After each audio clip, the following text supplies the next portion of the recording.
નમસ્કાર મિત્રો, વિડીયોમાં તમારું સ્વાગત છે। જી હા મિત્રો, અત્યારે હાલના સૌથી મોટા અને દુઃખદ સમાચાર સામે આવી રહ્યા છે। તો મિત્રો, સમાચારમાં વાત કરીએ તો સાળંગપુર દર્શને જતા થયો કાળો કહેર। રાજકોટ જિલ્લાના જસદણ પંથકમાં એક હૃદયદ્રાવક સમાચાર સામે આવ્યા છે। જસદણના વિંછિયા રોડ પર સર્જાયેલા એક ગમખ્વાર માર્ગ અકસ્માતમાં વેરાવળ સોમનાથના નાયબ મામલતદાર સંજય વાડિયાનું કરુણ અવસાન થયું છે। આ અચાનક બનેલી દુર્ઘટનાથી સમગ્ર સરકારી તંત્ર અને સ્થાનિક વિસ્તારમાં શોકનું મોજું ફરી વળ્યું છે।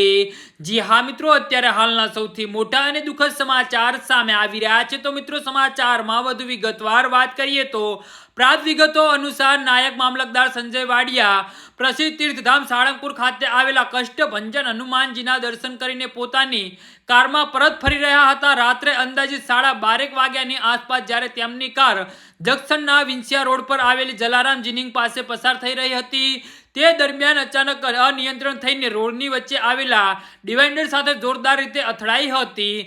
અકસ્માત એટલો ભયાનક હતો કે કારનો આગળનો ભાગને ભારે નુકસાન પહોંચ્યું હતું અને સંજય વાડિયાઓને ગંભીર ઇજાઓ થઈ હતી। ઘટનાની જાણ થતાં સ્થાનિક લોકો અને પોલીસ કાફલો તાત્કાલિક ધોરણે ઘટના સ્થળે દોડી આવ્યો હતો। જો કે ઇજાની એટલી ગંભીર હતી કે તેમનું ઘટના સ્થળે જ કમનસીબે મોત થયું હતું। જી હા મિત્રો, તો આના વિશે તમારું શું કહેવું છે તો નીચે અમારી કમેન્ટ બોક્સમાં જરૂરથી જણાવજો અને અમારી યુટ્યુબ ચેનલને સબસ્ક્રાઇબ કરવાની ભૂલતા નહીં। ધન્યવાદ।